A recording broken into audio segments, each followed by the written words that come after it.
Hallelujah, hallelujah, hallelujah. पवित्र पिता प्रभु यीशु मसीह के नाम से आदर महिमा स्तुति के योग्य सिर्फ आप हैं।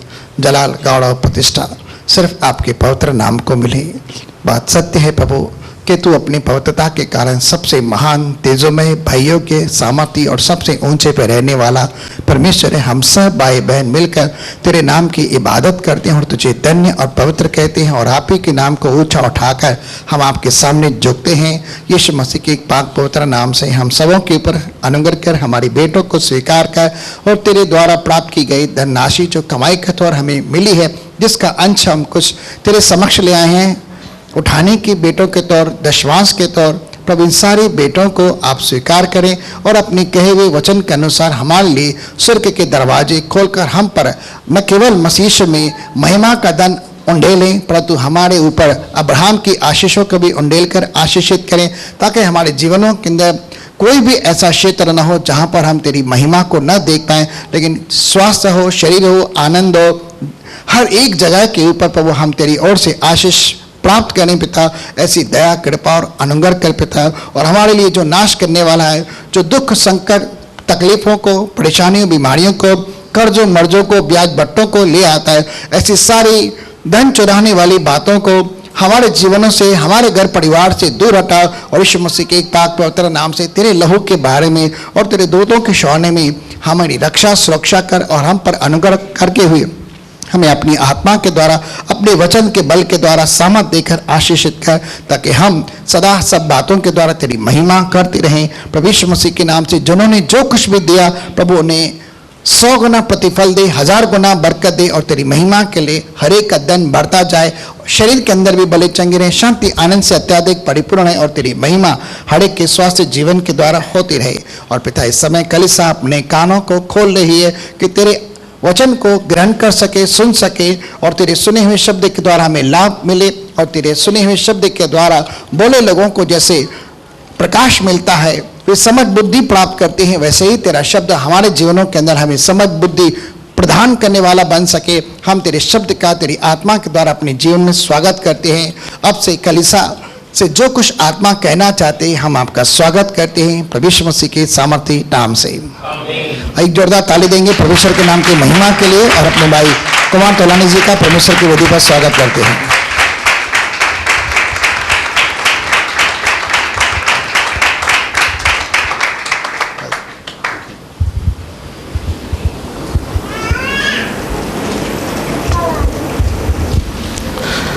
आज जब सुबह मीटिंग सुन रहा था पास्टर अंकित साजवान की, तो उन्होंने इस बात पर ध्यान आकर्षित किया कि आज ही के दिन 2000 साल पहले प्रभु यीशु मसीह ने कलीसिया का निर्माण किया था। तो आज कलीसिया का बर्थडे है, उन्होंने बताया। तो ये परमेश्वर का धन्यवाद है कि उसने कलीसिया को बनाया ताकि हम मिल सकें, उसकी महिमा कर सकें। आज के वचन की ओर हम जाएंगे। कुलुस्सी की पुस्तक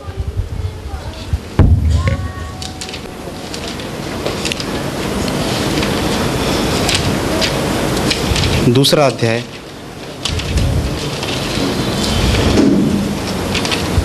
उसका 6 और 7। सो जैसे तुमने मसीह यीशु को प्रभु करके ग्रहण कर लिया है, वैसे ही उसी में चलते रहो और उसी में जड़ पकड़ते और बढ़ते जाओ, और जैसे तुम सिखाए गए वैसे ही विश्वास में दृढ़ होते जाओ और अत्यंत धन्यवाद करते रहो। यहाँ पे पौलुस कलीसिया को उत्साहित करता है उनके विश्वासी जीवन के लिए और कहता है जैसे मसीह यीशु को तुमने प्रभु करके ग्रहण कर लिया है, वैसे ही उसमें चलते रहो। यीशु में चलते रहें, यीशु के मार्गों पर चलते रहें और उसी में जड़ पकड़ते जाएं। मसीह में जड़ पकड़ना बहुत ही अनिवार्य है, क्योंकि यीशु मसीह ने कहा जिस व्यक्ति के अंदर जड़ नहीं रहती वो थोड़े दिन तक विश्वासी रहता है, पर जब कलेश आता है, जब सताव आता है वचन के कारण, तब वो तुरंत ठोकर खाता है और यीशु मसीह को छोड़कर चला जाता है। इसीलिए वचन को अपने अंदर अधिकाधिक बसने दें। लिखा है बाइबल में, परमेश्वर के वचन को अपने हृदय में अधिकाई से बसने दें। अगर परमेश्वर की वचन की कहीं पर हमारे जीवन में जगह है तो वो कहीं और नहीं, हमारे हृदय में है। परमेश्वर का वचन हमारे हृदय में होना बहुत ही महत्वपूर्ण है, क्योंकि परमेश्वर का वचन कहता है, परमेश्वर का वचन एक अविनाशी बीज है, इसमें क्रियाशीलता है। जैसे किसी भी अनाज की बीज में ताकत होती है, वो पैदावार करता है, वैसे ही जीवित परमेश्वर के जीवित वचन में उत्पत्ति करने की शक्ति है। और जब ये वचन किसी के हृदय में बोया जाता है, वो 100% फलवंत होता है, क्योंकि बीज में किसी प्रकार की गड़बड़ी नहीं है। प्रभु यीशु ने कहा, जो उत्तम हृदय से इसको संभाले रखते हैं वे धीरज से फल लाते हैं, वे अपने आत्मिक जीवन में फलवंत होते हैं। इसीलिए बाइबल कहती है, मसीह में तुम जड़ पकड़ते जाओ। और क्या कहता है, मेरा विषय वो खैर वो नहीं, उसी में जड़ पकड़ते और बढ़ते जाओ। मसीह में बढ़ना बहुत जरूरी है, रुकना नहीं है, बढ़ते रहना, प्रतिदिन बढ़ते रहना है, पीछे हटना नहीं। मसीह जीवन एक जीवन है जहां पर पीछे हटना अलाउड नहीं है, और पीछे हटना परमेश्वर को पसंद नहीं आता किसी भी चीज में। परमेश्वर का वचन कहता है इब्रानी की पुस्तक उसके 10वें अध्याय के अंदर, मेरा धर्मी जन विश्वास से जीवित रहेगा, यदि वह पीछे हटेगा तो मेरा मन उससे खुश नहीं होगा, मेरा मन उससे प्रसन्न नहीं होता। क्योंकि हम विश्वासियों के जीवन में यह बात होती है, हमारे जीवन में संघर्ष, दुख, तकलीफ, परेशानियां, प्रॉब्लम्स आती हैं, और जहां पर हमारे मन में विचार आते हैं, अब मैं क्या करूं, मैं प्रभु यीशु मसीह में तो आ गया, पर मेरे जीवन में समस्याएं अभी भी बरकरार हैं, मैं क्या करूं। बाइबल कहती है तुम आगे बढ़ते जाओ। परमेश्वर का वचन हमेशा बार बार आएगा। परमेश्वर का वचन यशायाह की पुस्तक में कहता है, जब कभी तुम मार्ग पे जाओ, दाएं बाएं मुड़ो, पीछे से आवाज यही, मार्ग यही है, इसी पर चलो। परमेश्वर का वचन यशायाह की पुस्तक में कहता है, अगर कोई अंधा भी इस मार्ग पर चले, परमेश्वर के मार्गों पर, तो भी वह कभी भटकेगा नहीं। अगर वो लंगड़ा भी हो तो भी परमेश्वर के मार्ग से कभी भटकेगा नहीं। यीशु के रास्ते कठिन हैं, पर पहुंचाते मंजिल को हैं। प्रभु यीशु मसीह में बढ़ते जाएं, चलते जाएं, जड़ पकड़ते जाएं, परमेश्वर के वचन को सिद्ध, परमेश्वर के वचन को अपने हृदय में जगह दें। अगर किसी को, अगर परमेश्वर के वचन की जहां पर जगह है, वो हमारा हृदय है। अपने हृदय में, याकूब भी कहता है, जब तुम वचन सुनते हो तो नम्रता पूर्वक उसे ग्रहण करो, क्यों वो तुम्हारे प्राणों का उद्धार कर सकता है, वह आपको साल्वेशन दे सकता है। जब आप परमेश्वर का वचन सुनते हैं और समझते हैं, वो आपकी हर एरिया ऑफ लाइफ में साल्वेशन को लेकर आता है, मुक्ति को लेकर आता है, छुटकारे को लेकर आता है, चंगाई को लेकर आता है, एक बढ़ोतरी को लेकर आता है। जब आप परमेश्वर के वचन को अंदर लेते हैं, ग्रहण करते हैं। और क्या कहता है, जैसे तुम सिखाए गए थे वैसे ही विश्वास में क्या करो, पढ़िए। जैसे तुम सिखाए गए वैसे ही विश्वास में दृढ़ होते जाओ और अत्यंत धन्यवाद करते रहो। विश्वास में दृढ़ होते जाओ। कुछ दिन पहले मैं ये वचन पढ़ रहा था और ये मेरे मसीह जीवन से संबंधित था ये वचन, तो मैंने परमेश्वर से प्रार्थना की। ये वचन जब मैं पढ़ रहा था तो मैंने परमेश्वर से प्रार्थना की, प्रभु विश्वास में दृढ़ होते कैसे हैं, क्योंकि हमारे जीवन में समस्याएं बहुत आती हैं जो हमें हटाने के लिए, गिराने के लिए आती हैं। और परमेश्वर का वचन कहता है विश्वास में दृढ़ होते जाओ। और मैं सच में समझ नहीं पा रहा था कि कैसे मैं एक ऐसा विश्वासी अपने जीवन में दृढ़ बना रह सकता हूं हर परिस्थिति के अंदर। और जैसे ही मैं प्रार्थना कर रहा था, मैंने इसको छोड़ दिया।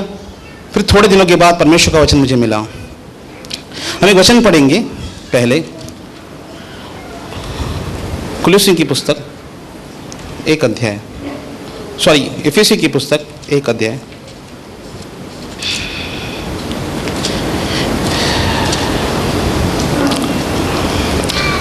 हमारे पास परमेश्वर ने 5 इंद्रियां दी हैं, शारीरिक 5 इंद्रियां, सूंघने की शक्ति, बोलने की शक्ति, सुनने की शक्ति, समझने की शक्ति, कॉन्शियस दिया उसने हमें।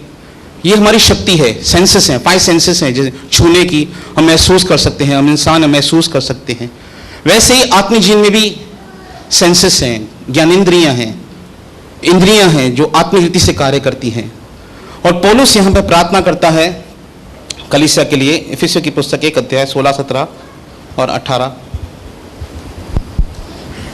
तुम्हारे लिए धन्यवाद करना नहीं छोड़ता, तुम्हारे लिए मैं धन्यवाद करना नहीं छोड़ता, पौलुस कहता है, और अपनी प्रार्थनाओं में तुम्हें सिमरन किया करता हूं, मैं अपनी प्रार्थनाओं में तुम्हें याद करता हूं कि हमारे प्रभु यीशु मसीह का परमेश्वर जो महिमा का पिता है तुम्हें अपनी पहचान में ज्ञान और प्रकाश का आत्मा दे। परमेश्वर तुम्हें अपनी पहचान में क्या दे? ज्ञान और प्रकाश का आत्मा दे, स्पिरिट ऑफ रेवलेशन दे, और तुम्हारे मन की आंखें ज्योतिर्मय हो, तुम्हारे हृदय की आंखें ज्योतिर्मय हो, कि तुम जान लो कि उसके बुलाने से कैसी आशा होती है, कि उसके बुलाए जाने से कैसी आशा उत्पन्न होती है, और पवित्र लोगों में उसकी मीरास की महिमा का धन कैसा है, उसके पवित्र लोगों में उसकी मीरास की महिमा का धन कैसा है, और उसकी सामर्थ हमारी और जो विश्वास करते हैं कितनी महान है, उसकी शक्ति के प्रभाव के उस कार्य के अनुसार। बस हमने पिछली बार देखा था कि हम परमेश्वर की सुनना बहुत जरूरी है डेली लाइफ में, इंस्ट्रक्शन के लिए।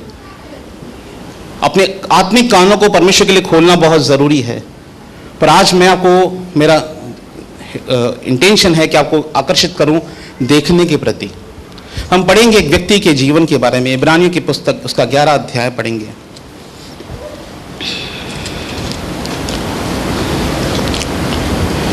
चौबीस से पढ़ेंगे।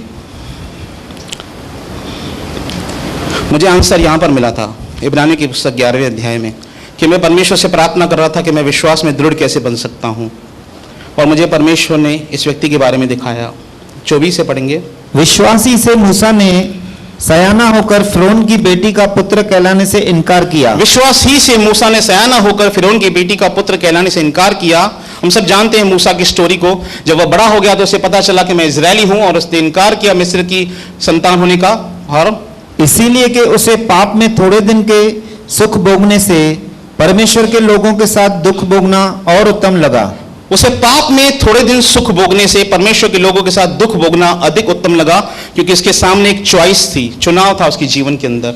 और परमेश्वर ने उसे चुनाव दिया कि वो मिस्र का राजा बने और ऐश और शरत की जिंदगी जिए, या वो परमेश्वर की सेवकाई करे और परमेश्वर के लोगों के साथ दुख उठाए। तो उसने चुनाव किया उस बात का। आगे, और मसीह के कारण निंदित होने को मिस्र के भंडार से बड़ा धन समझा। उसने मसीह के कारण निंदित होने को किससे? मिस्र के भंडार से बड़ा धन समझा। जब उसने तुलना की मिस्र के बड़े धन से, अरबों खरबों, आज की तारीख में मैं नहीं जानता अमेरिका की इकोनॉमी कितनी है, कितने ट्रिलियन डॉलर्स की इकोनॉमी है मुझे नहीं पता, पर अमेरिका आज की तारीख में सेकंड नंबर पोस्ट पे आता है एज अ इकोनॉमी। उस समय का मिस्र अमेरिका था, और उसकी सारी इकोनॉमी उसके हाथ में आने वाली थी, उसकी सारा धन उसके हाथ में आने वाला था, सारा पैसा, सारा शोहरत उसके पास आने वाली थी। पर उसे परमेश्वर ने एक बुलाहट दी, तू जाके मेरे लोगों की जाके सेवा कर। और बाइबल बताती है, क्या कहती है? उसने मसीह के कारण निंदित होने को मिस्र के भंडार से बड़ा धन समझा। जब उसकी निंदा होती थी, उसे लोग परेशान करते थे, कुछ गटवत बोलते थे, उसने इस बात को बड़ा धन समझा। जब उसने तुलना की इस बात की, तो उसने इसको बड़ा धन समझा, और संसार के धन को उसने कुछ भी नहीं समझा। क्यों ऐसा व्यक्ति कर सकता है? आगे, क्योंकि उसकी आंखें फल पाने की ओर लगी थी। मूसा की आंखें फल पाने की ओर लगी हुई थी। कौन से फल की ओर लगी हुई थी? मूसा की आंखें कहां लगी हुई थी? मूसा कुछ देख रहा था जो सारे इजरायली नहीं देख पा रहे थे। मूसा वो देख रहा था जो कुछ नहीं जो सब लोग नहीं देख पा रहे थे। आज मेरी ये प्रार्थना है अपने लिए भी और आपके लिए भी, कि आपका ध्यान आकर्षित हो, कि आपकी हृदय की आंखें परमेश्वर पर लग जाएं। विश्वासी से आगे बढ़ेंगे। विश्वासी से राजा के क्रोध से न डर कर उसने मिस्र को छोड़ दिया, क्योंकि वह अनदेखों को मानो देखता हुआ दृढ़ रहा। यह है आंसर। विश्वास ही से राजा के क्रोध से न डरकर, फिरौन के क्रोध से न डरकर क्या किया? उसने मिस्र को छोड़ दिया, क्योंकि वह अनदेखे को मानो देखता हुआ दृढ़ रहा। अनदेखे को देखना। मूसा कैसे दृढ़ रहा अपने जीवन के अंदर? इतनी समस्याएं उसके जीवन में आई। उसके लाइफ में जब वो लीड कर रहा था, उनको पानी नहीं मिल रहा था, खाना नहीं मिल रहा था, लोग चिल्ला रहे थे, कुड़कुड़ा रहे थे। पर मूसा एक परमेश्वर को जो दिखाई नहीं देता, जैसे हमारा परमेश्वर प्रभु यीशु मसीह जो अब हमारे मध्य में है, हम सबको नहीं दिखाई दे रहा, मूसा उस अनदेखे परमेश्वर को देख रहा था। और बाइबल बताती है वो अनदेखे को देखता हुआ दृढ़ रहा। आज आपके जीवन में निराशाएं आ रही हैं, और आपके सामने डाउट्स आ रहे हैं, संदेह आ रहे हैं, अनबिलीफ आ रहा है, अविश्वास आ रहा है, शैतान आपके मन में यह विचार डाल रहा है कि यह कैसे होगा, यह कैसे होगा, तू बोलता है ऐसा होगा पर हो तो नहीं रहा वैसा। वो हमारे विश्वास को हिलाना चाहता है, वो हमारे विश्वास पर अटैक करना चाहता है ताकि हम परमेश्वर से हट जाएं।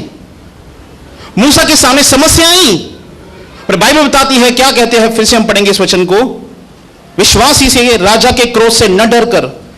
शैतान का सबसे बड़ा हथियार है कलीसिया के खिलाफ डर। हमारे मन में संदेह को उत्पन्न करना, हमारे मन में डर डालना, हमारे अंदर अविश्वास को उत्पन्न करना, परमेश्वर के कार्य को रोकना हमारी जिंदगी के अंदर, क्योंकि प्रभु का वचन कहता है वो हमें कुछ भी नहीं कर सकता कुलिस्सियों 2 अध्याय के अनुसार। पर वो एक काम कलीसिया के अंदर करता है, विश्वासियों के जीवन के अंदर, वो उन्हें भरमाता है। इसलिए प्रकाशित वाक्य की पुस्तक में लिखा है, उनका भरमाने वाला शैतान आग और गंधक की झील में डाला गया। वो कलीसिया को कुछ नहीं कर सकता, वो अच्छी तरह जानता है। जैसे मसीह मुसाफिर में वो मसीह मुसाफिर निराशा की जेल में बैठा था और दाना वाकर कहता है निराशा का, मैंने तुम्हें छुरी दी, मैंने तुम्हें रस्सी दी, मैंने तुम्हें जहर दिया, पर तुम कुछ करते क्यों नहीं हो। शैतान ऐसी परिस्थिति को शायद आपके सामने लेकर आ सकता है जिससे आप भी अपने मुंह से परमेश्वर का इनकार करें या परमेश्वर के विरुद्ध बोलना शुरू करें। वो ऐसी निराशाजनक परिस्थितियों को आपके सामने लेकर आएगा जैसे आपके जीवन में कुछ हो ही नहीं रहा, समस्या ही समस्याएं दिखाई दे रही हैं। पर मूसा समस्याओं के मध्य में, अभाव के मध्य में, कुरकुरानों के मध्य में, सब ऐसे लोग जो कुरकुराते थे, व्यभिचारी थे, मूर्ति पूजक थे, उन सब के मध्य में मूसा परमेश्वर को देख रहा है। इब्रानी का लेखक भी यही कहता है, आओ यीशु की ओर आंखें लगाएं।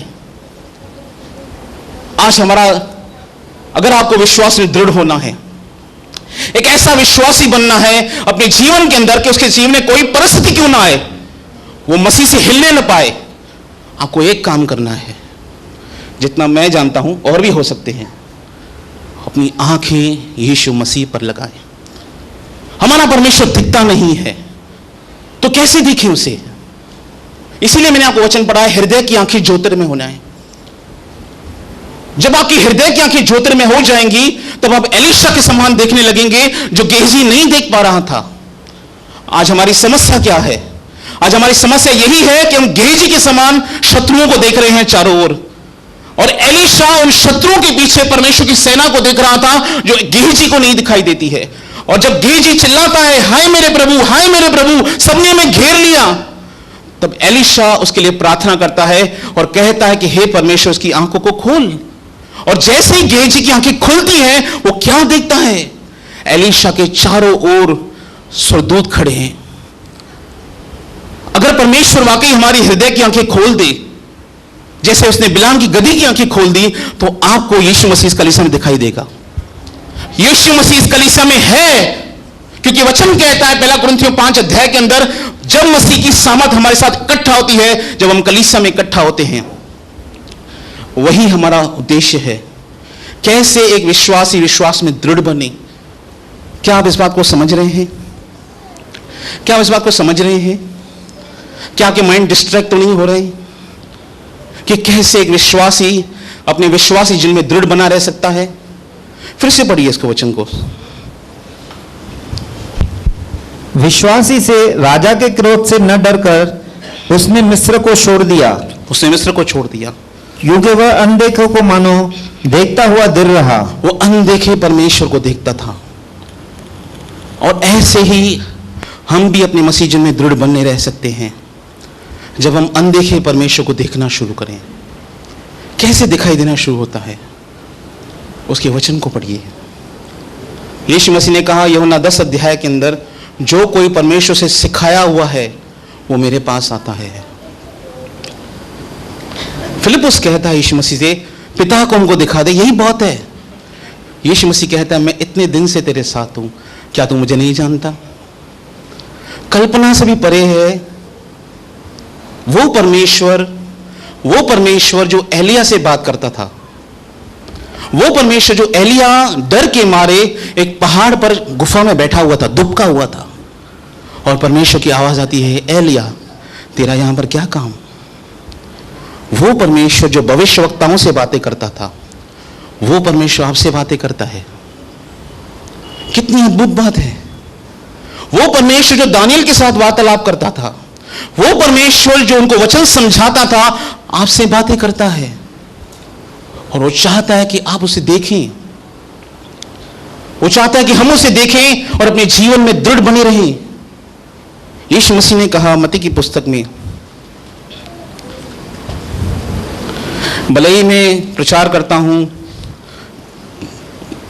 हमको लगता होगा कि उनके जीवन में कोई समस्या नहीं, समस्याएं बहुत आती हैं।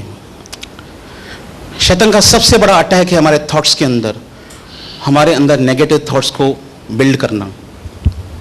और वो कोशिश करता है कि कहीं से वो अपने गंदी सोच को, अविश्वास को हमारे अंदर बोए और हमारे अंदर स्ट्रांग होल्ड्स को बना दे, एक गढ़ को बना दे, बॉन्डेज को बना दे हमारे जीवन के अंदर, ताकि हम परमेश्वर की बातों को देख ही ना सकें।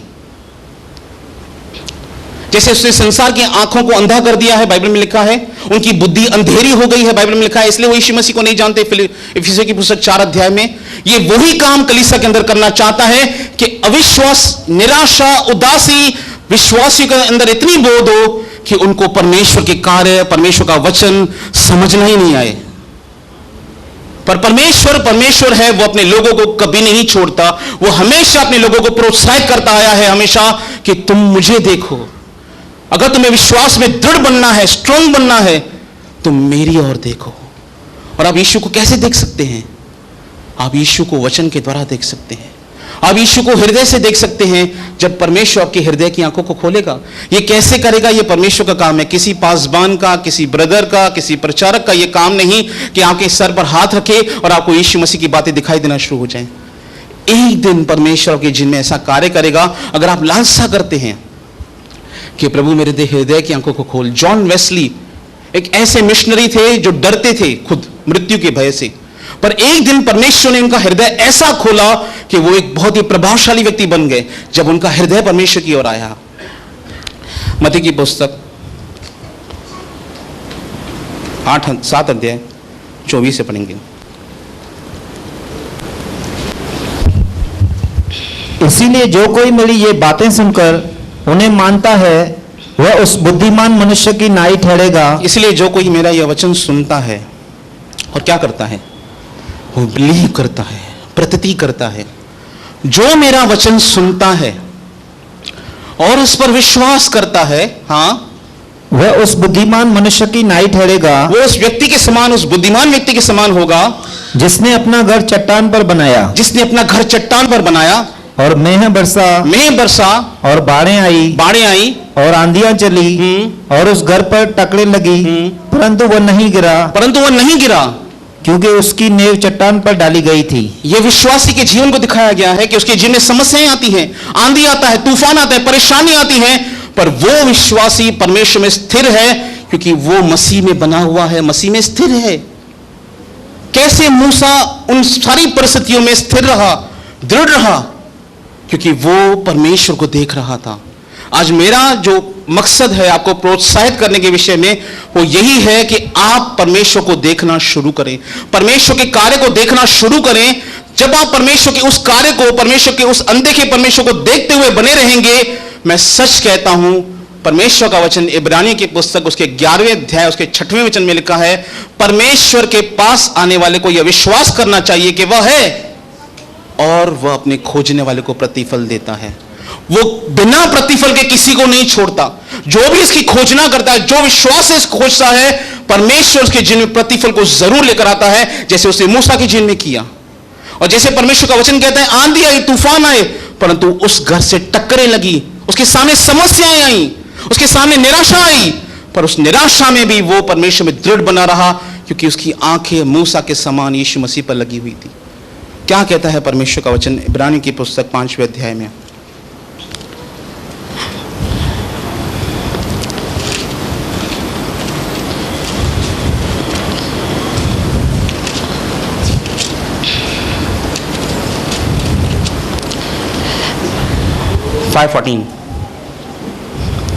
देखिए, मैं आपसे कहता हूं, अगर आप इस बात को समझना शुरू कर दिए तो मैं सच कहता हूं, आप परमेश्वर के विजयी जीवन को प्रतिदिन जीना शुरू करेंगे।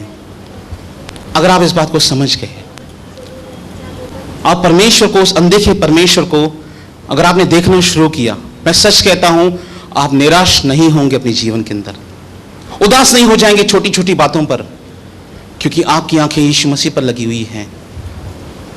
उसका 14, पर अन्न सयानों के लिए है, अन्न सयानों के लिए है, जिनके ज्ञान इंद्रिय अभ्यास करते करते भले बुरे में भेद करने के लिए पक्के हो गए हैं। जिनकी ज्ञानेंद्रियां, ज्ञानेंद्रियां मतलब सेंसेस लिखा है, there senses are exercise to discern both good and evil. Senses किसे कहते हैं? ज्ञान इंद्रियां किसे कहते हैं? 5 इंद्रियां हमारे पास हैं, सूंघने की शक्ति, छूने की शक्ति और बोलने की शक्ति, ये सेंसेस हैं। वैसे ही स्पिरिचुअल सेंसेस हैं, आत्मिक सेंसेस हैं। परमेश्वर को सुनना, परमेश्वर के वचन को सुनना, परमेश्वर की सुनना, परमेश्वर को देखना।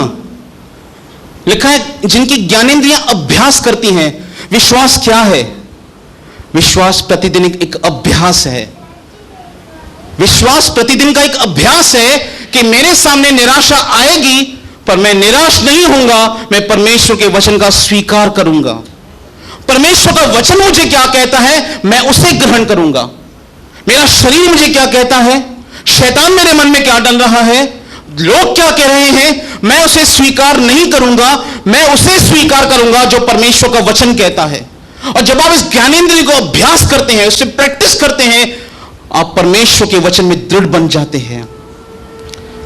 क्या कहता है परमेश्वर का वचन? ज्ञानेंद्रियों का अभ्यास है। ये एक दिन का कार्य नहीं है, ये प्रतिदिन का एक प्रोसेस है, प्रक्रिया है। आप समझ रहे हैं इस बात को? विश्वास में दृढ़ होना एक प्रक्रिया है। एक स्त्री दही के अंदर रात को एक चम्मच दूध के अंदर दही का चम्मच डालती है, आधे घंटे के बाद दही बन जाती है। पूरी रात उससे लगती है और जब सुबह उठते हैं आप दूध को दही में देखते हैं।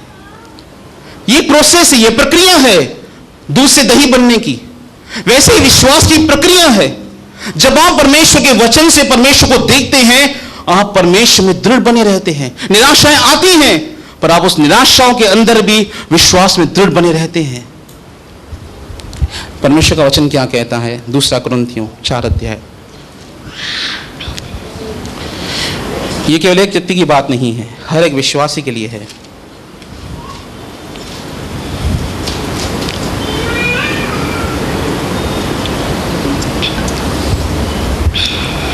थर्टीन से लेके 18 तक। और इसीलिए कि हम में वही विश्वास की आत्मा है, क्योंकि हम में वही विश्वास की आत्मा है, पौलुस कहता है, जिसके विषय में लिखा है कि मैंने विश्वास किया इसीलिए मैं बोला। मेरे अंदर विश्वास है इसलिए मैं बोलता हूं परमेश्वर का वचन। हमने बहुत बार सुना है वचन परमेश्वर का, मुंह से परमेश्वर का वचन अंगीकार करें, हृदय से विश्वास, मुंह से अंगीकार करें।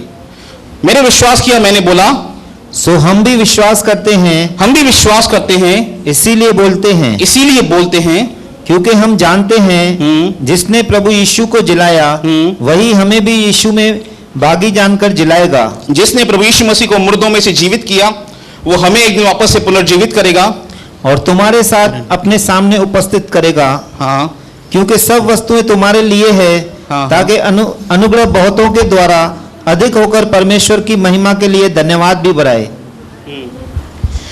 जिसने मसीह को मुर्दों में से जलाया वो हमें भी यीशु में भागी जानकर जिलाएगा। यह एक विश्वासी के लिए सबसे धन्य आशा है कि एक दिन मैं संसार को छोड़ूंगा और यीशु मसीह मुझे लेकर जाएगा अपने साथ। जिसने यीशु को मृतकों में से जीवित किया, हम क्यों कलीसिया से आते हैं, हम विश्वासी क्यों बने हैं, किस आधार पर हमारा विश्वास हुआ है? इसी आधार पर हमारा विश्वास किया है कि हमने यीशु को प्रभु करके ग्रहण किया, अपने पापों से मन फिराया है और हमारी परमेश्वर पर आशा है एक दिन कि हमारी सांसें छूटेंगी पर परमेश्वर में फिर से पुनर्जीवित करेगा। इसी आशा पे हम कलीसिया आते हैं और परमेश्वर पर विश्वास करते हैं। जिसने मसीह को जिलाया वह हमें भी जिलाएगा, वही हमें भी यीशु में भागी जानकर जिलाएगा और तुम्हारे साथ अपने सामने उपस्थित करेगा। वो हमें अपने आप सामने उपस्थित करेगा, क्योंकि सब वस्तुएं तुम्हारे लिए है, ताकि अनुग्रह बहुतों के द्वारा अधिक होकर परमेश्वर की महिमा के लिए धन्यवाद भी बढ़ाए। अभी पढ़िए 16। इसीलिए हम हियाव नहीं छोड़ते। इसलिए हियाव नहीं छोड़ते। किस लिए पौलुस हिम्मत नहीं हारता था? क्योंकि वो जानता था परमेश्वर मुझे एक दिन मृतकों में से जिंदा कर देगा। इसलिए हम हिम्मत नहीं हारते, क्योंकि वो कहता है तुम मर गए हो, तुम्हारा जीवन परमेश्वर के साथ मसीह में छुपा हुआ है। मसीह जो हमारा जीवन है प्रकट होगा तो तुम भी महिमा सहित उसके साथ प्रकट किए जाओगे। हम हिम्मत नहीं हारते। वो कहता एक विश्वासी के लिए सबसे बड़ी चैलेंज है उसके जीवन में, वो अपनी हिम्मत को हार दे। और शैतान का हमला हमारे हिम्मत, हमारे विश्वास, हमारे हौसले पर है कि हम परमेश्वर पर विश्वास न करें, संदेह करना शुरू करें, हिम्मत हार जाएं, गिव अप कर दें परिस्थितियों के अंदर आकर, और सोचने शुरू करें कि ऐसा ही मेरा जीवन हमेशा के लिए होगा, मेरी परिस्थितियां नहीं बदलेंगी। शैतान आपको कन्विंस करना चाहता है कि आपकी परिस्थितियां नहीं बदलेंगी, परंतु परमेश्वर का वचन बदलाव का वचन है। परमेश्वर का वचन जब आता है वो ज्योति के साथ आता है, वो प्रक्रिया के साथ आता है, वो उत्पत्ति के साथ आता है। जब परमेश्वर ने उत्पत्ति की पुस्तक में कहा let there be a light, और वहां पे लाइट आई थी। जब परमेश्वर ने कहा आकाश बन जाए, तब आकाश बना था। परमेश्वर जानता है उसके वचन की शक्ति को, और पौलुस इस बात को समझता था। वो कहता है हम विश्वास करते हैं, इसलिए बोलते रहते हैं परमेश्वर का वचन। हम हियाव नहीं छोड़ते, हम हिम्मत नहीं हारते अपने मसीह जीवन के अंदर। हिम्मत मत हारिए, परिस्थितियां कितनी भी कठिन आए। परमेश्वर का वचन भजन संहिता में कहता है अगर रात को रोना पड़े सुबह को आनंद आएगा। समस्याएं आएगी, परंतु परमेश्वर समस्याओं का समाधान लेकर आएगा। पतरस कहता है तुम्हारा विश्वास जो आग में तपाए हुए सोने से कहीं अधिक बहुमूल्य है। यीशु मसीह के दिन महिमा, आदर और प्रशंसा का कारण ठहरेगा कि इसने दुख की परिस्थितियों के अंदर भी मुझ पर विश्वास किया। परमेश्वर खुद कहता है प्रकाशित वाक्य की पुस्तक में, तू दुख उठाते उठाते थका नहीं। वो यीशु के कारण दुख उठा रहा था, अपनी पर्सनल लाइफ की दुख नहीं उठा रहा था। वो यीशु के कारण दुख उठा रहा था। प्रकाशित वाक्य का सेवक यीशु के कारण सताव को सह रहा था, मृत्यु का सामना कर चुका था। पौलुस खुद कर चुका था मृत्यु का सामना, पर ये लोग हिम्मत नहीं हारते थे। और परमेश्वर का वचन हमें इनके द्वारा प्रोत्साहित करता है कि तुम भी हिम्मत मत हारो। हम हियाव नहीं छोड़ते। यद्यपि हमारा बाहरी मनुष्य नाश भी होता जाता है, हमारा बाहरी मनुष्य दिन प्रतिदिन नाश हो रहा है। डे बाय डे हमारी बॉडी बुजुर्ग होती जा रही है। और क्या कहता है वो, तो भी हमारा भीतरी मनुष्य दिन प्रतिदिन नया होता जाता है। दिन प्रतिदिन मैं यीशु के समान बन रहा हूं, दिन प्रतिदिन मैं यीशु मसीह के समान बन रहा हूं। वो कहता है आत्मा में मैं नया बनता जा रहा हूं डेली। ये प्रक्रिया है, कभी ना खत्म होने वाली प्रक्रिया, एक प्रोसेस है। आगे, क्योंकि हमारा पल भर का हल्का सा कलेश, हमारा पल भर का हल्का सा कलेश, आपके जीवन का हल्का सा कलेश, आपके जीवन का हल्का सा एक दुख, हाँ, हमारे लिए बहुत ही महत्वपूर्ण और अनंत महिमा उत्पन्न करता जाता है। बहुत ही महत्वपूर्ण, बहुत ही महत्वपूर्ण और अनंत महिमा उत्पन्न कर रहा है आपके जीवन के अंदर। आगे, और हम तो देखी हुई वस्तुओं को नहीं, यहां पर भी पौलुस क्या कहता है, हम देखी हुई वस्तुओं को नहीं, हम देखी हुई वस्तुओं को नहीं देखते। हम परिस्थिति को देखकर अंगीकार नहीं करते, स्वीकार नहीं करते कि ऐसा ही होगा। हम देखी हुई वस्तुओं को नहीं देखते, परंतु अनदेखी वस्तुओं को देखते रहते हैं। हम अनदेखी वस्तुओं को निरंतर देखते रहते हैं का मतलब कंटिन्यूस पौलुस की आंखें यीशु मसीह पर लगी हुई थी। हम देखी हुई वस्तुओं को नहीं देखते। जैसे एक एवरेज व्यक्ति अपने सामने परिस्थितियों को आते हुए उसके सामने कन्फेस करना शुरू कर दे। यदि यहोवा पूरे आकाश को खोल दे तो भी ऐसा नहीं हो सकता। हम परिस्थितियों के सामने समझौता करना शुरू कर देते हैं, हम कन्फेस करना शुरू कर देते हैं उन बातों को। पर विश्वासी क्या करता है, वो परमेश्वर के वचन को कन्फेस करता है। वो हृदय की आंखों से परमेश्वर को देखता है कि प्रभु तूने प्रतिज्ञा दी है, तूने मुझे प्रतिज्ञा दी है परमेश्वर, पर पूरी हुई नहीं है अभी तक, पर मैं विश्वास करता हूं जो आपने कहा है वो जरूर पूरा होगा। वो कहता है परमेश्वर का वचन रोमियो की पुस्तक उसके 8 अध्याय में, आशा में आनंदित रहो। शायद रोमन 12 में कहता है। कैसे एक व्यक्ति आशा में आनंदित रहता है? क्योंकि आशा क्या है आशा? क्या है आशा? भविष्य में मिलने वाली परमेश्वर की आशीष है जो मुझे आज दिखाई दे रही है। जब परमेश्वर हमसे बातें करते हैं, वचन से बातें करते हैं, आप सबके अंदर कल्पनाएं आना शुरू होती हैं, आती है। आप अपने आप को देखते हैं एक सफल व्यक्ति के समान, एक परमेश्वर के सेवक के समान। मैं भी एक दिन खड़े होकर प्रभु की सेवकाई करूंगा। आप देखते हैं अपने आप को आशा में कि मेरे साथ भलाई होने वाली है। आशा क्या है? आशा आपको भविष्य की चीजें दिखाती है जो आपके पास आज वर्तमान में नहीं। यही है इमेजिनेशन, पॉजिटिव इमेजिनेशन, सकारात्मक इमेजिनेशन, कल्पना, जिसे आज आप देखना शुरू कर देते हैं। आशा में आनंदित रहो। वो क्या कहता है 2 कुरिन्थियों की पुस्तक में? हम देखी हुई वस्तुओं को नहीं देखते परंतु अनदेखी वस्तुओं को देखते रहते हैं, क्योंकि देखी हुई वस्तुएं थोड़े ही दिन की है, परंतु अनदेखी वस्तुएं सदा बनी रहती है। हम तो देखी हुई वस्तुओं को नहीं देखते पर अनदेखी वस्तुओं को देखते रहते हैं, क्योंकि देखी हुई वस्तुएं कितने दिन की हैं? ये जिंदगी 70-80 साल की, ये सृष्टि बने हुए 6000 साल पूरे होने वाले हैं, पर इसका भी एक दिन अंत है। हमारा भी एक दिन अंत है शारीरिक रीति से। वो कहता है देखी हुई वस्तुएं थोड़े दिनों की हैं। कितने दिनों की हैं? 70-80 साल की, पर अनदेखी वस्तुएं सदा की हैं। इब्रानियों का पुस्तक लेखक क्या कहता है? हम उस राज्य को पाकर जो हिलने का नहीं, परमेश्वर का राज्य हिलेगा नहीं, हम उसे देखते रहें, हम यीशु की ओर ताकते रहें कि परमेश्वर तूने कहा है, मैं विश्वास करता हूं जरूर पूरा होगा।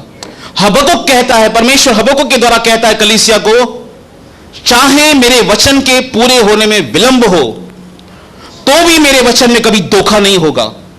जो प्रतिज्ञा मैंने की है मैं उसे पूरा करने में सक्षम परमेश्वर हूं। वो समय आएगा जब आप परमेश्वर की प्रतिज्ञाओं को अपने जीवन में पूरा होते हुए देखेंगे। अब्राहम को परमेश्वर ने कहा तू 75 साल में संतान तुझे मिलेगी। 100 साल की उम्र में 25 साल के बाद इसहाक उसकी गोद में था। बाइबल कहती है अब्राहम ने देखा, 8:56 की पुस्तक में लिखा है, यूहन्ना की पुस्तक में, यीशु को देखा। हम परमेश्वर का वचन पढ़ेंगे 11 अध्याय। पहले जब मैं नया नया प्रचारक बनता था तो मुझे बहुत डिस्टर्ब होता था, बच्चे बातें करते थे और मैं गुस्सा भी हो जाता था। नई नई बहू आती है ना घर में, तकलीफ बहुत देती है। नया नया प्रचारक भी तकलीफ बहुत देता है, पर जब वो पुरानी हो जाती है एडजस्ट करना शुरू कर देती है। हम प्रचारक भी ऐसे हैं, मैं भी ऐसे ही था। मेरी बातें सुनेंगे, पुरानी बातें। जब मैं थोड़ा एंगर में आता था प्रीच में, घमंड था उस समय, नया नया विश्वासी, नया नया प्रचारक,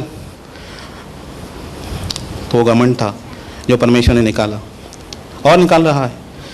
इब्रानियों 11 अध्याय 13 वचन देखिए, ये सब विश्वास ही की दशा में मरे। ये सब विश्वास की दशा में मरे। जितने भी यहाँ पे लोग लिखे गए हैं, ये सब विश्वास की दशा में मरे। मेरी प्रार्थना होती है परमेश्वर से प्रतिदिन, जिस दिन मेरी आखिरी सांस निकले उस दिन भी मैं विश्वास में होना चाहिए। मेरी आखिरी सांस तक विश्वास में मैं बना रहना चाहिए, क्योंकि यीशु ने कहा जो अंत तक धीरज धरेगा उद्धार केवल उसी का होगा। अंत तक विश्वास में बने रहें, अंत तक विश्वास में बने रहें। विश्वास की दशा में मरे, विश्वास की दशा में जिए, ये विश्वास की दशा में मरे।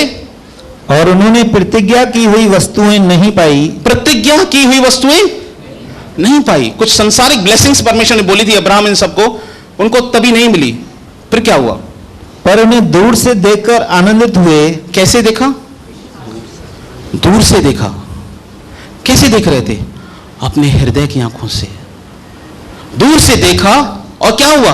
आनंदित हुए, आनंदित हो गए और मान लिया कि हम पृथ्वी पर परदेसी और बाहरी हैं। वो देख रहे थे। परमेश्वर ने कहा जित तेरे पैर जहां पे पड़े हैं, अब्राहम से कहा ये सारी जमीन में तुझे दे दूंगा। एक ऐसा व्यक्ति जो घर से बिना कुछ लिए हुए घर से निकला और परमेश्वर ने उसे राष्ट्र का पिता बना दिया। एक इजराइल देश दिया जहां पर दूध और मधु की धाराएं बहती थी। एक ऐसा देश परमेश्वर ने उसे दिया और अब्राहम दूर से देख रहा था, इसहाक भी दूर से देख रहा था।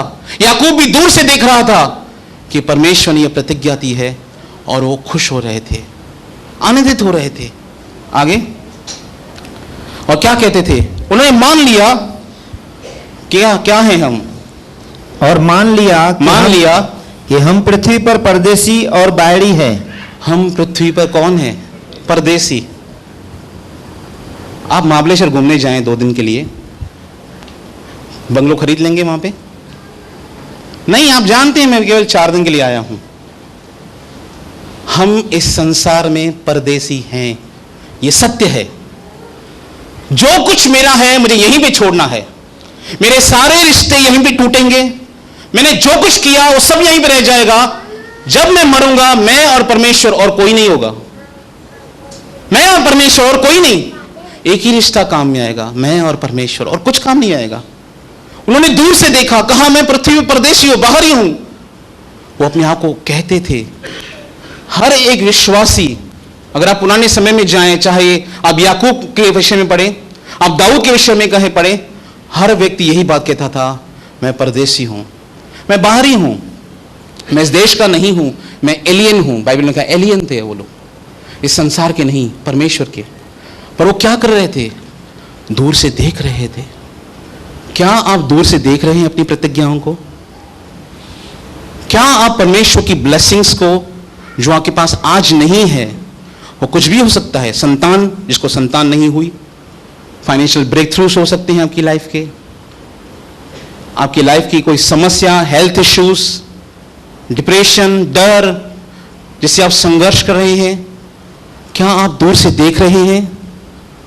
परमेश्वर का वचन यिर्मयाह की पुस्तक में कहता है, शायद यहोवा ने मुझे दूर से दर्शन देकर कहा, मैं तुझसे सदा प्रेम करता हूं। क्या आप देख रहे हैं परमेश्वर को? क्या आप दूर से देख रहे हैं परमेश्वर की प्रतिज्ञाओं को अपने जीवन में पूरा होते हुए?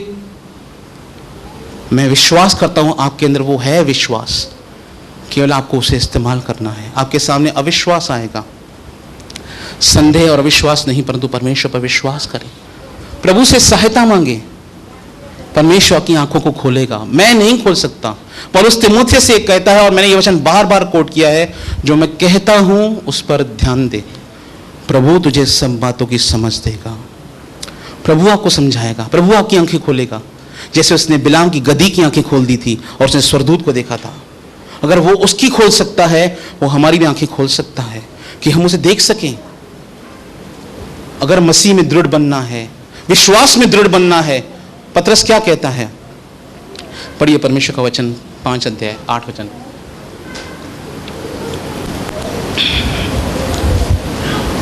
पहला पतरस 5 अध्याय। सचेत हो, सचेत रहिए और जागते रहो। सचेत रहिए। क्यों सचेत रहना बहुत जरूरी है? क्योंकि इस संसार में बहुत खुमारी है। क्या है? इस संसार में बहुत खुमारी है। यीशु ने कहा, कहीं तुम्हारे मन खुमार, मतवालेपन, इस जीवन की चिंताओं से सुस्त न हो जाएं। इस संसार में बहुत सारी खुमारी है। आप संसार में जाइए और आप कलीसिया में आइए, आपको पूरा संसार आपके ऊपर प्रभाव दिखाई देगा। आपको संसार पर घूमना फिरना, खाना पीना, ये सब संसारिकता ही संसारिकता आपके मन पर हावी हो जाएगी। यीशु ने कहा, कहीं तुम्हारे मन खुमार में ना आ जाएं। इसलिए परमेश्वर का वचन कहता है, सचेत रहो। और हम खुमारी में आ जाते हैं, पर शैतान सतर्क रहता है। यह बात ध्यान दीजिए। हम खुमारी में आ सकते हैं, पर शैतान खुमारी में नहीं आता। वो सचेत रहता है हमेशा, वो अलर्ट रहता है हमेशा। सचेत रहो और जागते रहो। जागते रहो। क्यों? कहीं शैतान तुम्हारे हृदय में हवा के समान अविश्वास को न बो दे। अलर्ट रहना बहुत जरूरी है। जैसे नीति वचन की पुस्तक उसके 4 अध्याय उसके 23वें वचन में लिखा है, सबसे अधिक अपने हृदय की रक्षा कर। जीवन का मूल सूत्र वही है। शैतान का काम आपके मन में अविश्वास को बोना है, संदेह को बोना है। सचेत रहो, जागते रहो अपने मसीह जीवन के अंदर, क्योंकि तुम्हारा विरोधी शैतान गरजने वाले सिंह की नाई इस खोज में रहता है। वो गरजने वाले सिंह के समान रहता है कि किसको फाड़ खाए। कब किसको फाड़ खाए? विश्वास में दृढ़ होकर। विश्वास में दृढ़ होकर। कैसे सामना करना है शैतान का? याकूब कहता है 4 अध्याय उसके 7वें वचन में, परमेश्वर के अधीन हो जाओ और शैतान का सामना करो, वो तुम्हारे सामने से भागेगा। परमेश्वर के अधीन होना मतलब क्या? परमेश्वर के वचन पर अधीन होना। जैसा प्रभु का वचन कहता है मैं उसे स्वीकार करता हूं। विश्वास में दृढ़ होकर उसका सामना करो। हाँ, और यह जानकर उसका सामना करो कि तुम्हारे भाई जो संसार में हैं, हाँ, ऐसे ही दुख भुगत रहे हैं। ऐसे ही दुख भोग रहे हैं सारे विश्वासी। तुम शैतान का सामना करो विश्वास में दृढ़ होकर, क्योंकि शैतान का एक ही चीज पे अटैक है, आपके लाइफ पे, आपके फेथ पर। इसीलिए पौलुस तीमुथियुस से कहता है, पहला तीमुथियुस उसके 6 अध्याय के 12वें वचन में, विश्वास की अच्छी कुश्ती लड़। किससे लड़? अगर कोई अखाड़े में जाता है लड़ाई करने वाला, तो उसके सामने कौन होता है? कोई रेसलर होता है कि अकेला लड़ता है? वो कहता है fight the good fight of faith, विश्वास की अच्छी कुश्ती लड़। किससे? उन शैतानी विचारों से जो तेरे मन में संदेह को बोती हैं, जो तेरे मन में अविश्वास को बोती हैं। Fight the good fight of faith. और दूसरा तीमुथियुस की पुस्तक में कहता है, मैंने विश्वास की रखवाली की है, मैंने अच्छी कुश्ती लड़ी है। ये फाइट है शैतान से हमारी, कि हम विश्वास में दृढ़ बने, विश्वास में दृढ़ होकर शैतान का सामना करें, क्योंकि उसका काम आपके मन में अविश्वास को बोना है। आपके मन में हवा के समान एक ऐसी पिक्चर बनाना चाहता है शैतान। आज कलीसिया में बहुत सारे लोगों के मन में शैतान एक पिक्चर डालना चाहता है कि तुम्हारा परमेश्वर एक अच्छा परमेश्वर नहीं है। अगर अच्छा है तो तुम्हारे जीवन में समस्याएं क्यों हैं? तुम्हारी परिस्थितियां क्यों नहीं बदलती? तुम इतने दिन से कलीसिया जाते हो तो कुछ हुआ किधर है? क्या यह सच है परमेश्वर ने कहा है कि इस वृक्ष का फल कभी ना खाना? उसने हवा के अंदर अविश्वास को बोया। वो डिसीव कर रहा था हवा को, वो कलीसिया को डिसीव करना चाहता है। वचन में लिखा है, पर हो किधर रहा है तेरी लाइफ में? आपके मन में संदेह आना शुरू, परिस्थितियां तो ऐसी ही दिखाई दे रही हैं। इतने दिन से तू इसी परिस्थिति के अंदर अटका हुआ है, कितने साल हो गए? कंटिन्यू वो आपके माइंड में नेगेटिव थॉट्स डाल रहा है, और उसका जो थॉट है वो भी एक बीज के समान है। जैसे परमेश्वर का वचन एक बीज के समान है, वैसे शैतान के बीज जो भी मुंह से निकलता है वो भी बीज के समान है। परमेश्वर का वचन कहता है मरकुस की पुस्तक में, जब उसने अच्छा बीज बोया, जब सो गए तो शत्रु आया, उसने जंगली बीज को बोया और वो भी फलवंत हुए। मेरा ब्रदर मुझे एक बात सिखाता है, जमीन में एक शक्ति है, आप उसके अंदर आम बो तो आम निकलेगा, अफीम बो तो अफीम निकलेगी। आपके हृदय में अगर वचन बोएंगे तो विश्वास बाहर निकलेगा। अगर आपके हृदय में शैतान ने अविश्वास, संदेह, डर, घबराहट, डिप्रेशन बो दिया, तो आपके सामने वो सब चीजें ऐसी लगेंगी जैसे कुछ हो ही नहीं रहा है, कुछ मूवमेंट ही नहीं है मेरे जीवन के अंदर। बस प्रार्थना कराता हूं रोज, पास्टर से, ब्रदर से, इससे उससे, केवल प्रार्थना कराता घूम रहा हूं यहां वहां, क्योंकि वो आपको निराश करना चाहता है, आपको उदास करना चाहता है। वो नहीं चाहता कि आप यीशु को देखें, क्योंकि अगर हमारी आंखें यीशु पर लग गई, अगर हमारी हृदय की आंखें यीशु को देखना शुरू कर दी, अगर हमने परमेश्वर के प्रोविजन को देखना शुरू किया, हमारी लाइफ में ब्रेक थ्रू उसी दिन से शुरू होती है। जिस दिन मैंने परमेश्वर के वचन को दृढ़ता से ग्रहण कर लिया और विश्वास करना शुरू किया, उसी दिन से परिस्थितियां बदलना शुरू हो जाती हैं। और शैतान नहीं चाहता, वो चाहता है कि हम एक एवरेज मसीह बन जाएं। ये संघर्ष है, मैंने अपने जीवन में संघर्ष को बहुत देखा है, क्योंकि मुझे अनुभव भी नहीं था अपने मसीह जीवन के अंदर। इस कारण मैं डिप्रेशन में भी चला गया था, डर गया था, घबरा गया था, मृत्यु के डर से, अकेलेपन के डर से मैं घबरा गया था। पर परमेश्वर का वचन बार बार आता था, मत डर, मैं तेरे साथ हूं। हमेशा मेरे हृदय में वचन आता था, मत डर। कभी यशायाह 51, कभी यशायाह 43, कभी लूका 10:19, कभी इब्रानी का वचन, कभी किसी किताब का वचन, कभी उत्पत्ति का वचन हमेशा याद आता था। परमेश्वर स्मरण कराता था। यीशु ने कहा, जब पवित्र आत्मा आएगा तुम्हें मेरी बातें स्मरण कराएगा। शैतान का एक अटैक है कलीसिया के खिलाफ, कि वह आपको उदास, निराश, हताश, परेशान कर दे और आप अपने मुंह से अंगीकार करें, कुछ नहीं हो रहा, परमेश्वर मेरी प्रार्थना नहीं सुनता, परमेश्वर मुझे दंड दे रहा है, मैंने पाप किया, प्रभु मुझे क्षमा नहीं कर रहा। हम शैतान को लीगल एडवांटेज देते हैं अपने ऊपर, जब हम परमेश्वर के वचन के विरुद्ध बोलना शुरू करते हैं। क्योंकि वो अविश्वास क्या है और हम अविश्वास को अंगीकार करते हैं। काथे सुधरे दो, काथे बदला हुआ, कुछ थे काथे तो पे। हम खुद शैतान को अपनी लाइफ में लीगल एडवांटेज देते हैं और हम कहते हैं फिर मेरे जीवन में काम नहीं हो रहा। फिर हम पास्टर से प्रार्थना कराते हैं, यहां प्रार्थना कराते हैं, दिल्ली चले जाएंगे, और कहां है, खामरा चले जाएंगे प्रार्थना कराने करने के लिए। पर जो परमेश्वर खामरा में काम करता है वो परमेश्वर उल्लासनगर में भी काम कर सकता है। जो परमेश्वर दिल्ली में काम करता है वही परमेश्वर यहां भी काम कर सकता है।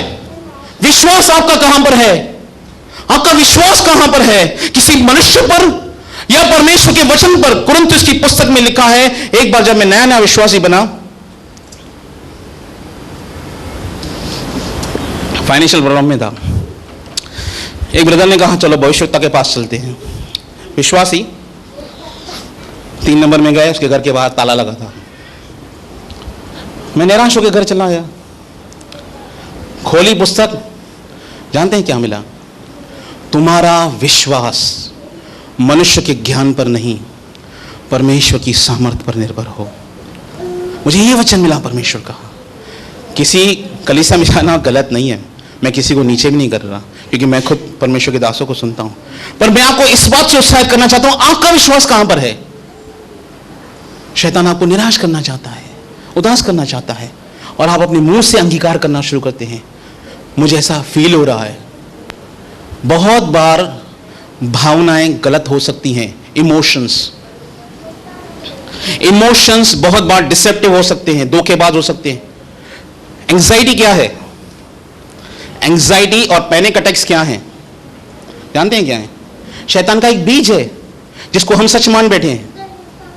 हम डर जाते हैं, घबरा जाते हैं, एंजाइटी इसके अंदर आ जाते हैं। पतरस कहता है विश्वास में दृढ़ हो जाएं। प्रभु का वचन क्या कहता है उस पर विश्वास करें। अपनी बाइबल खोलिए, वचन पढ़िए, वचन क्या कहता है, प्रार्थना कीजिए, परमेश्वर आपकी सहायता जरूर करेगा।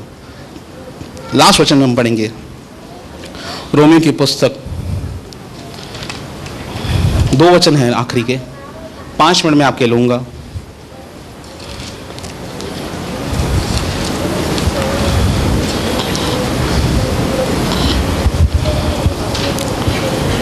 सत्रह से पढ़ेंगे। एक व्यक्ति है जिसके जीवन में समस्याएं आई। 4:17 से पढ़ेंगे इब्राहिम के बारे में। जैसा लिखा है कि मैंने तुझे बहुत सी जातियों का पिता ठहराया है, उस परमेश्वर के सामने जिस पर उसने विश्वास किया और जो मरे हुओं को जिलाता है और जो बातें है ही नहीं उनको मानो ऐसा लेता है कि मानो वे है। वो ऐसा नाम लेगा मानो वो है। जब मैं नया नया विश्वासी बना था, प्रभु ने मुझे 4 प्रतिज्ञाएं दी थी जो मैंने अपनी कॉपी पर लिख के रखी हैं, जिसमें से 2 पूरी हो चुकी हैं, तीसरी प्रोसेस के अंदर है। उसमें से एक प्रतिज्ञा थी, मैं समझता हूँ वो साल था 2006 और 7 के आसपास। मुझे परमेश्वर ने कहा कि मैं तेरे बड़े भाई को बेटी दूंगा, तो उसका नाम राहेल रखना। ये बात है 2007 की।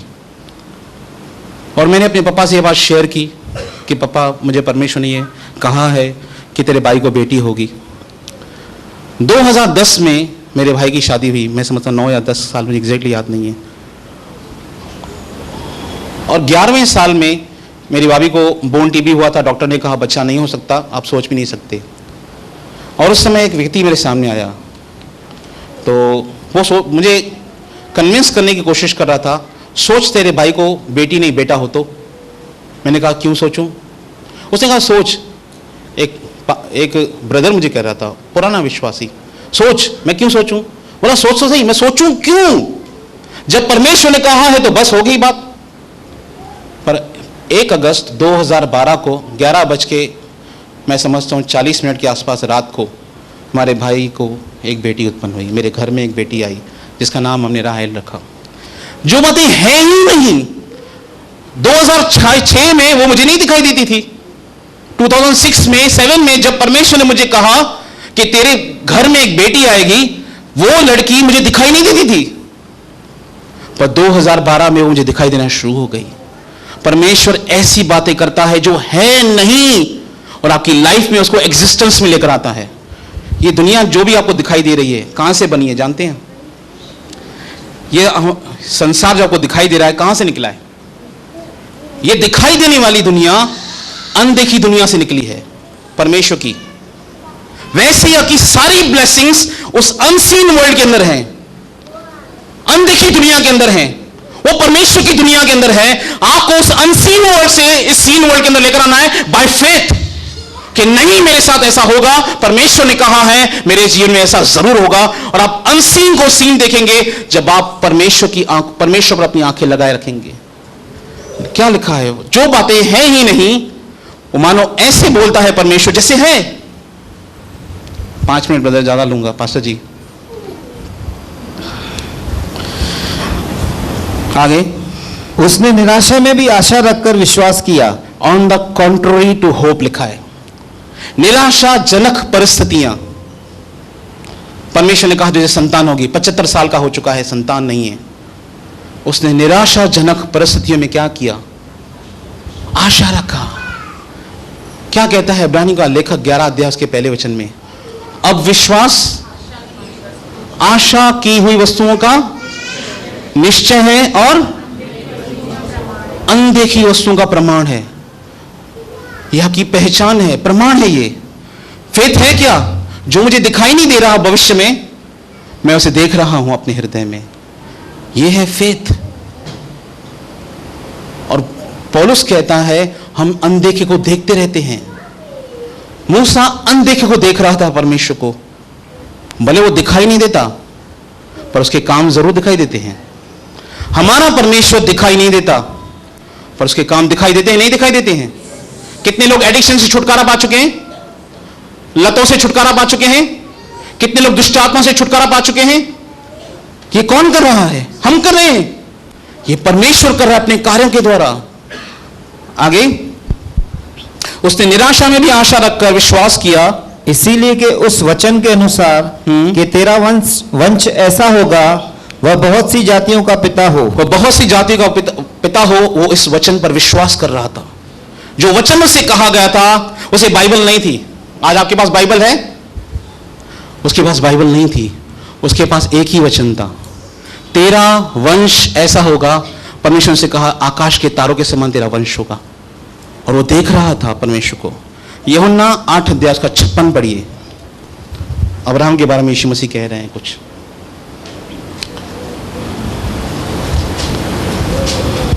तुम्हारा पिता इब्राहिम मेरा दिन देखने की आशा से बहुत मगन था। तुम्हारा पिता इब्राहिम, यीशु मसीह यहूदियों से कहता है, मेरा दिन देखने की आशा से बहुत खुश था। और उसने देखा। कहां देखा? 2000 साल की गैप है यीशु मसीह और अब्राहम के बीच में। मैं समझता हूं 1930 साल की गैप है लगभग। और अब्राहम 1930 साल के बाद यीशु को देख रहा है। कैसे? अपने हृदय में, अपने विश्वास की आंखों से वो देख रहा है और वो दृढ़ बना रहा। तुम्हारा पिता इब्राहिम मेरा दिन देखने की आशा से क्या?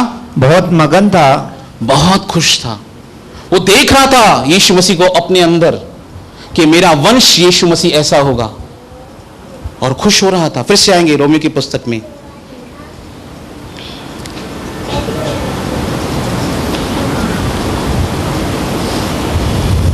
उसने निराशा में भी आशा रखकर विश्वास किया, इसीलिए कि उस वचन के अनुसार कि तेरा वंश ऐसा होगा, वह बहुत सी जातियों का पिता हो।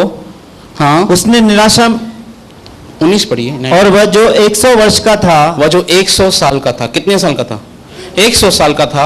अपने मरे हुए से शरीर, परिस्थितियां पूरी मरी हुई, और सारा के गर्भ की मरी हुई की सी दशा जानकर भी विश्वास में निर्बल न हुआ।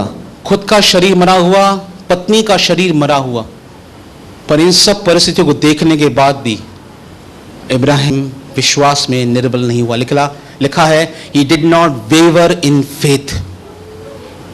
वो अविश्वास में नहीं आ गया। अरे 100 साल हो गए, अब सारा की गर्भ की दशा भी मरी हुई, मैं भी मरा हुआ, कैसे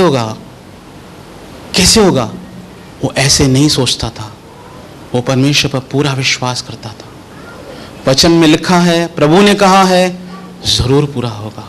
अब्राहम परमेश्वर को देख रहा था। आगे, और न अविश्वासी होकर परमेश्वर की प्रतिज्ञा पर संदेह किया, न अविश्वासी होकर परमेश्वर की प्रतिज्ञा पर संदेह किया, पर विश्वास में दृढ़ होकर, विश्वास में दृढ़ बना। वो लिखा है, he became strong in faith। वो विश्वास में दृढ़ बना। कैसे? उस अनदेखे परमेश्वर को देखकर।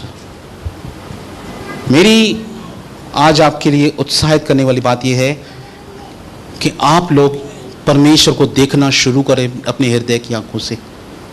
आप अपने अंदर परमेश्वर के प्रोविजन को देखना शुरू करें।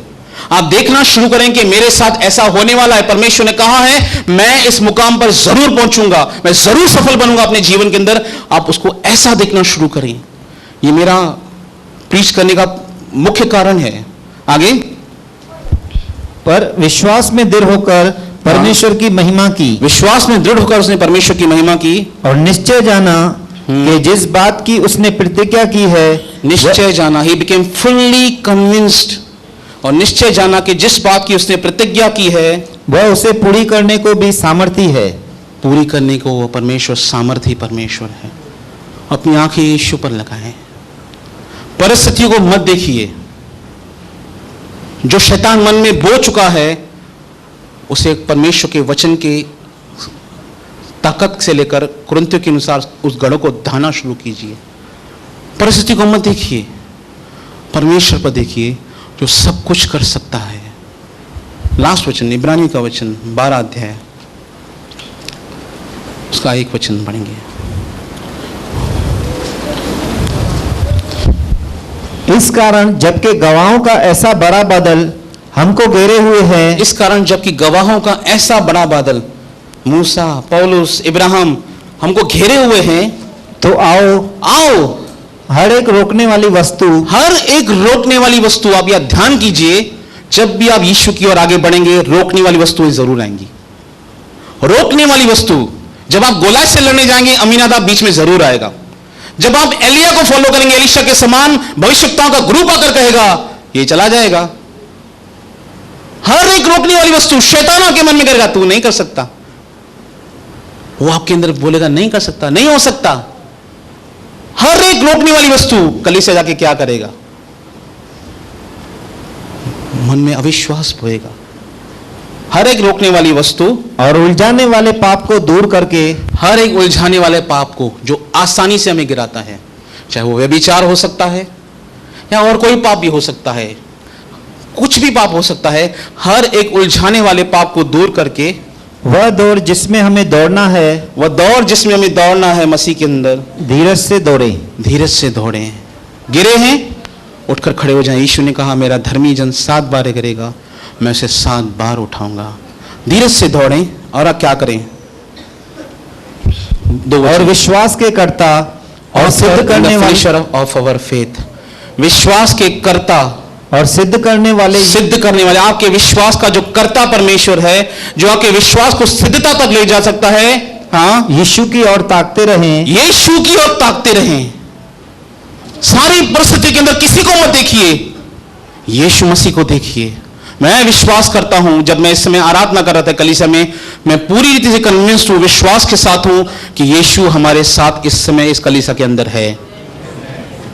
क्या कहता है? हर एक रोकने वाली वस्तु, उलझाने वाले पाप को दूर करें, विश्वास के कर्ता यीशु की ओर ताकते रहें, जिसने उस आनंद के लिए जो उसके आगे धरा था, लज्जा की कुछ चिंता न करके क्रूस का दुख सहा। उसने क्रूस का दुख सहा हमारे लिए, और सिंहासन पर परमेश्वर के दाहिनी जा बैठा। परमेश्वर के दाहिनी ओर जाकर बैठा। मैं चाहता हूं कि हम सब आंखें बंद करें।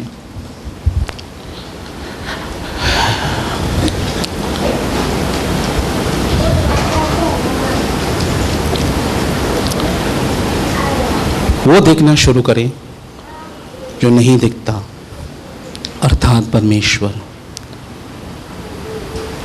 वो यीशु मसीह जो दिखाई नहीं देता। लिखा है वो अनदेखी को मानो देखता हुआ दृढ़ रहा। हम अनदेखी वस्तुओं को नहीं देखी हुई वस्तुओं को नहीं देखते, वो कहता है पौलुस, हम अनदेखी वस्तुओं को देखते हैं। हमारा प्रोविजन, हमारा परमेश्वर हमारे मध्य में है। आपकी समस्याएं कितनी भी बड़ी क्यों नहीं हो, वो धराशायी हो जाएंगी यीशु मसीह के नाम से। उसका धन टूटेगा यीशु मसीह के नाम से सारी समस्याओं का। यीशु की ओर देखें। पिता परमेश्वर, हम प्रार्थना करते हैं यीशु मसीह के नाम से। इस समय प्रभु हम सबकी आंखों को गेहजी के समान जो बंद पड़ी हैं खोल प्रभु परमेश्वर, ताकि हम प्रभु तेरी उस सुरक्षा को देख सकें जो हमारे साथ है प्रभु। यीशु मसीह, आपने कहा तुम मुझ में और मैं तुम में। प्रभु आप हमारे अंदर हैं प्रभु परमेश्वर।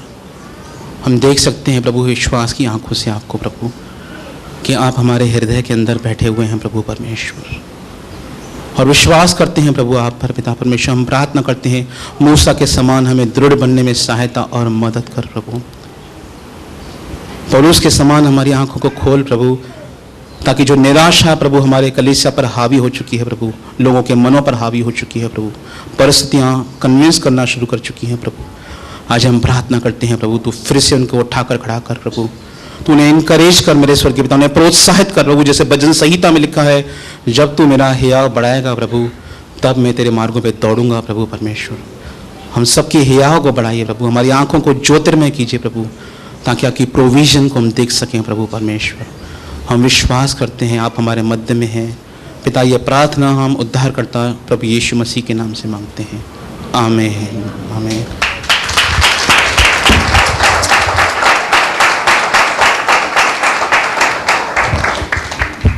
हालेलुया।